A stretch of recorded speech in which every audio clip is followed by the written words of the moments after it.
This week on the show, putting care at the center. MacArthur Award winner Ai-jen Poo, director of the Domestic Workers Alliance, says the choices we face today about how to care for our elders could restructure the entire 21st century economy for the better. Then a short film about why that might be a good idea. No Sanctuary looks at how the U.S. treats immigrant families by locking them up.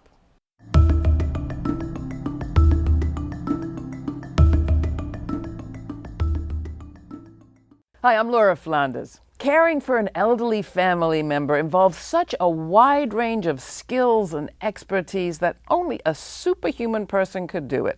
Lifting, medicating, filing 20-page government assistant forms, and managing appointments. Our next guest writes that it's virtually impossible for one person to do it. And yet, tens of millions of Americans, and millions more in the years to come, are individually called upon to juggle all of those tasks. When those people aren't family members, they tend to be some of the least protected and most precarious people in our economy, domestic workers. Ai-jen Poo is director of the National Domestic Workers Alliance and co-founder of Domestic Workers United, the organization that spearheaded New York's historic Domestic Workers Bill of Rights. Her new book, just released, is called The Age of Dignity: Preparing for the Elder Boom in a Changing America. Ai-jen, welcome back to the program. So glad to have you. Thank you. It's great to be back. Congratulations on the book and on your birthday. Happy birthday. Thank you. Thanks for coming in. What is the picture on the front of the book? It is the Tree of Life. And why is that sitting there?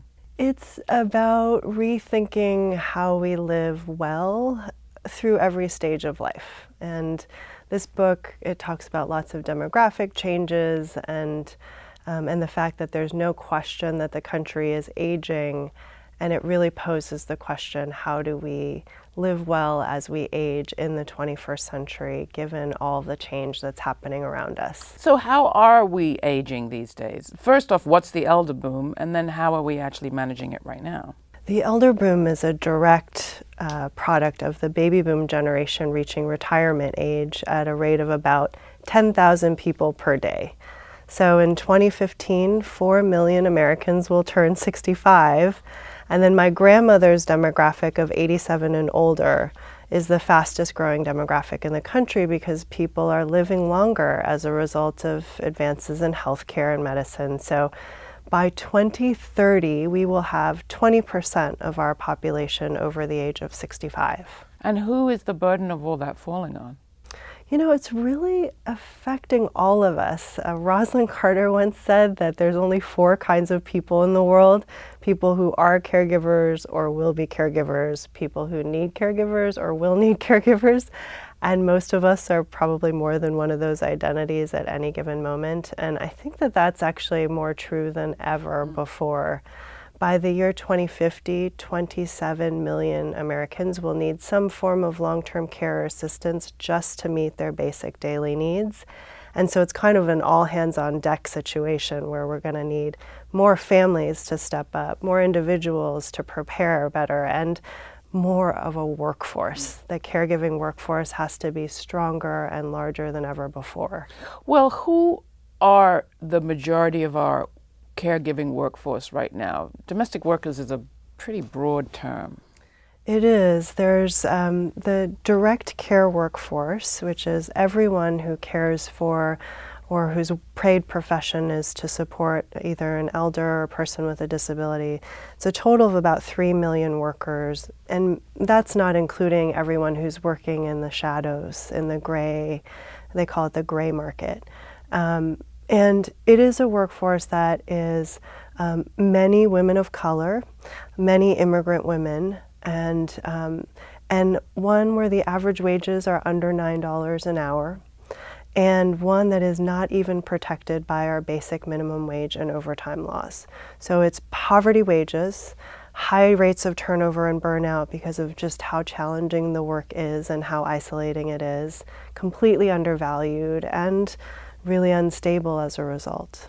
And how is it getting paid for? Because I've spoken to some of the people in this equation. The workers are not getting paid enough, but the people who are trying to pay for their services are very strapped too, many of them, not all. Everyone's struggling in this equation. It's the workers are struggling to survive off of poverty wages.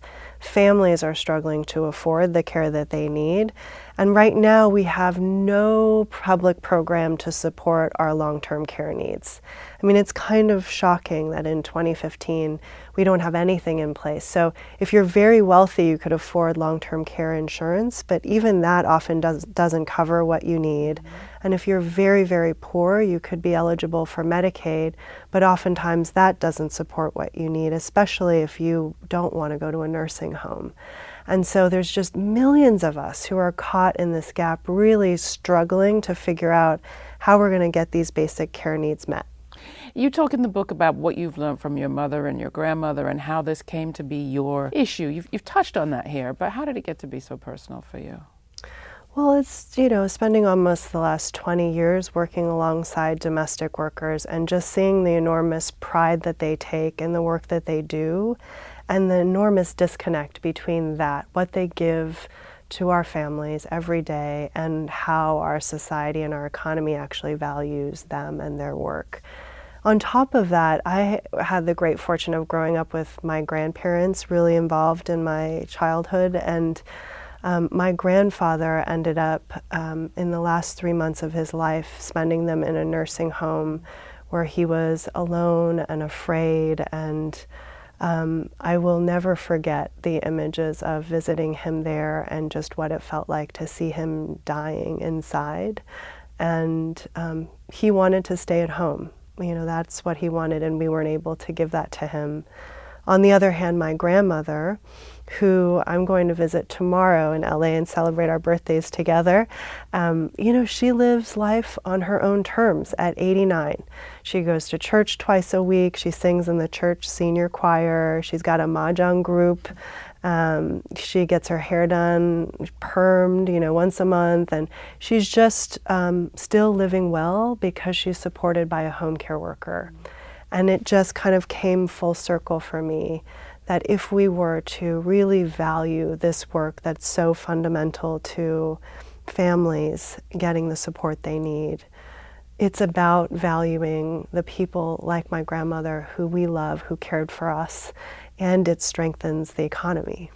What are the roots that you've discovered of this undervaluing? You quote Governor Patterson of New York when you were trying to pass the Domestic Workers' Bill of Rights and what he said about the origins of the way that we don't protect domestic workers.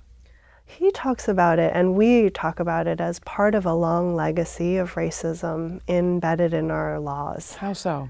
In the 1930s, a lot of people don't know this history, but when the New Deal was passed, along with our cornerstone labor protections like the Fair Labor Standards Act or the National Labor Relations Act, Southern members of Congress refused to sign on to those bills if they included protections for farm workers and domestic workers who were, of course, African American at the time.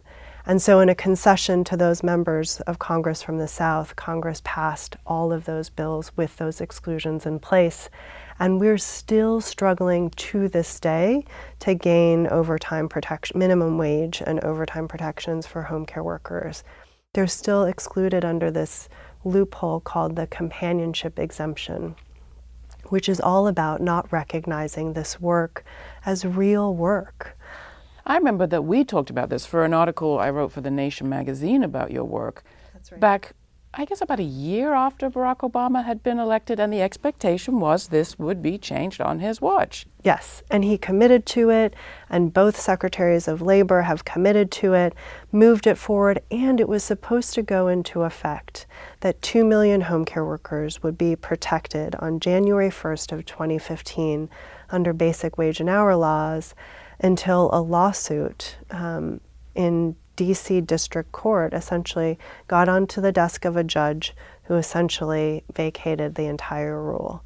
And so we're now really fighting to appeal that decision and really figure out how is it that after 75 years of exclusion, in 2015, when we need to be strengthening and growing this workforce, we're still fighting for these basic protections. And while we're talking about obstacles, your movement took another hit, or maybe I should say we all took another hit, when in the Supreme Court case Harris versus Quinn, it looked as if they were once again undermining the rights of domestic workers. In a nutshell, can you explain what happened there? Well, there's a lot of misunderstanding about the role of unions in our popular culture. And I would say the home care unions in particular. You know, the home care union in Illinois, I was there for the 30th anniversary of the founding of it and met some of the founders who are now in their 90s, pushing 100, African American women who migrated from Mississippi and Alabama to Chicago in search of a better life for their families, doing caregiving work because they love to take care of people, earning 50 cents, $1.50 an hour. And they formed this organization because they believe in the profession, the dignity of this work.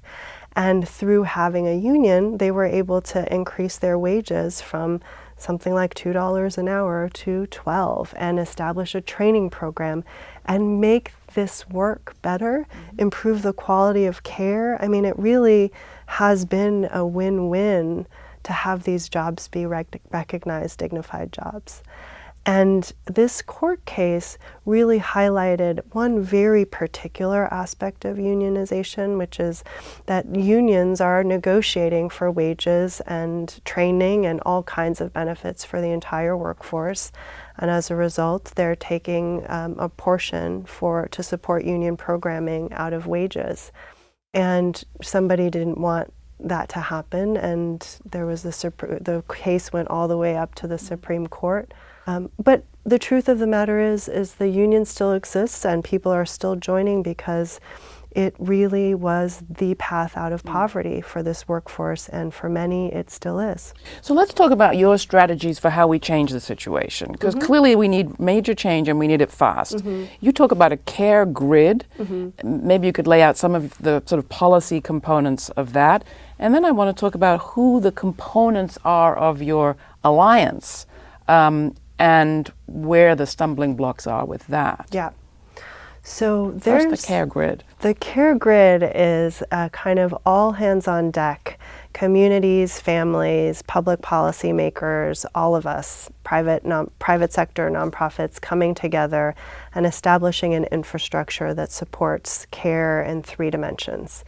Accessibility and affordability for families, high quality care, and high quality jobs for the workforce. Those are 3 core components of the care grid for the future. And so we think that it's going to be everything from the village movement that's growing around the country, where seniors are forming communities and through sharing essentially resources and skills and purchasing power, they're able to do everything from strengthen their caregiving supports to buy groceries at a reduced rate, to actually supporting transportation. So villages are one example of a community-based solution. An example of a public policy solution is the Keep Me Home initiative in Maine, where they have a comprehensive policy agenda to support seniors to age in place. And it includes everything from changing transportation systems to raising wages for caregivers. And then we are going around the country asking families to have a conversation about how they're going to prepare for their future caregiving needs. We're asking families to talk to each other about making plans for the future and also thinking about what they imagine will be the joys of caring for one another in the future, so that we can all turn towards the solutions we need and also call upon our elected officials to create the public policy infrastructure and supports that we need. Well, that's going to take more than just a movement around domestic workers, and you're describing a movement that is way broader than just the workers' movement. Right. And it goes back, or it takes me back to your tree of life idea of how are we living our lives. For many of us, we kind of have our careers, have our jobs, and then we think, oh my gosh, about now I better start worrying about the future and about care, or maybe my parents' care, or my kids. You talk about a sandwich generation. What you're describing is a kind of fundamental shift in how we think about all of our lives. Does it have implications for the way we structure the economy too? Absolutely. I think that the fact of the matter is that the interests of consumers, or in this case seniors and people with disabilities, and the families that they're a part of, the workers who care for those families, and the families that they're a part of are completely interdependent. There is no way around the connection between a worker being able to live and support their family on their wages and the quality of care they're able to provide for their work, for the people that they support. It's completely interconnected and interdependent. So if we're going to solve the caregiving needs of the country for the future, we have to think about those interests as one. Mm-hmm. And the truth is that in the economy at large, we are actually all interdependent. Whether it's as immediate as you feel it in the family structure, workers, consumers, families, employers, we actually all need each other. Mm-hmm. And so the care kind of movement, the caring majority that we're trying to build through Caring Across Generations, what we're trying to do is model a way of thinking about how we come together to create the economy of the future that recognizes everyone's dignity. It's a kind of post-industrial model of how you make progress. I mean, you talked about unions. I know you're a union supporter, but this is not a union model where you do collective bargaining and try to get a bonus or a boon for your group. You're talking about something else. But how do you support it? Harold Morrison, writing not so long ago at the beginning of the year, talked about the dangers of this model also, because how do you raise your funds if you're not about organizing tons of people to be members and pay dues? Well, lots of like the AARP is a membership organization where people pay dues. When people believe in something, they contribute to it. And so we hope to have a movement where that is the case. And we also hope to have a movement that really meets people's needs, where people can really see their hopes and dreams reflected back, and that they'll invest in the movement as part of an investment or a down payment in the future they want to see. And is there a model out there in the world, in addition to the Village movement here in the States, that inspires you? Oh, there's so much. I mean, Japan and Germany have long-term care as a part of a holistic social insurance program that they have that is about health care and retirement security and all in one. And I think that kind of a holistic program where you can expect some universalisms actually makes a lot of sense, particularly in an economy where so much is changing, where work is changing, and so many people are working in temporary or part-time or self-employed contexts. We need to establish more of a universal baseline, a 21st century safety net, so to speak, that acknowledges the varied ways in which people are working in this economy. So imagine yourself at 80. What's your fantasy, your vision, where you're trying to get? Well, in the book, I do this exercise because my friend Sarah Horowitz from the Freelancers Union always asks me to do this exercise, which is to imagine if we could just wipe the slate clean, what would we want our futures to look like? And I was thinking it wouldn't be so different in that it would involve a lot of yoga, friends, community, but I think what felt different about imagining it in my book was just the notion that through every stage of life, we would be connected to other people, connected to other generations, and that we would have the support we need and the resources in terms of relationships. We need to live well with dignity. And for me, that means yoga and gardening and happy hour. But I think for everybody, it'll mean different things with some universal sense of support there. Jen, thank you so much. And thank you for the book, The Age of Dignity, Preparing for the Elder Boom in a Changing America. It's just out. Great to have you. Thank you. More refugees from Central America have fled to the U.S. border in recent years. They are fleeing intense violence and poverty. This is a Fox News alert. The crisis at our border is getting worse. One group says it's time to call in the National Guard to protect the border. Protesters blocked the road outside the Border Patrol facility. 3 buses filled with about 140 children and adults were stopped outside. This man spit on a supporter of the immigrants. The undocumented immigrants were flown in from Texas. We're working to make sure that we have sufficient facilities to detain, house, and process them appropriately. President Obama has responded by locking up families again in new detention centers. Sarah and Nayli fled violence in El Salvador to come to the United States. Nayli is 7 years old and has life-threatening brain cancer. After seeking asylum in the U.S., they were detained at Carnes. Carnes is one of the new immigration family detention centers run by the prison corporation GEO Group. We were in a detention center, and we couldn't leave. I represent Sarah and Nayeli. Sarah, they're from El Salvador. Sarah fled the country. She was fleeing both family violence and gang violence, very severe violence. The people detained at Carnes are women and children, almost all from Central America, almost all seeking asylum in the United States. Although a lot of women I meet are fleeing domestic violence, they're also fleeing other types of violence. These are prison companies, and their model and their experience is running prisons, not running child care facilities. So who stands to benefit? Well, the prison corporations are going to make a lot of money out of this. They've already started talking about this at their stockholder meetings, and they're going to make a lot of money. The more detention there is, they're paid by the number of people that are detained.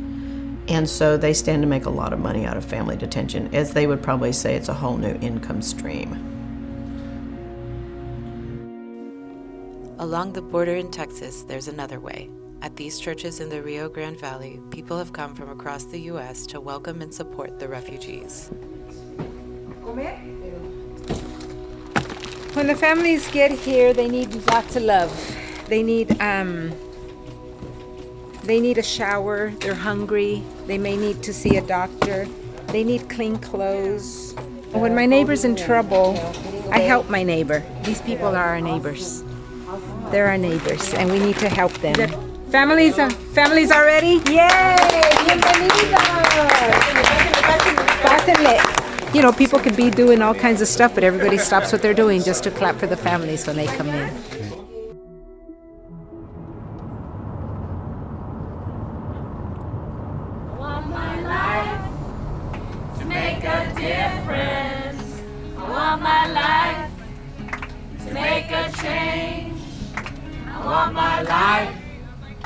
To do some good here. I want my life to make a change.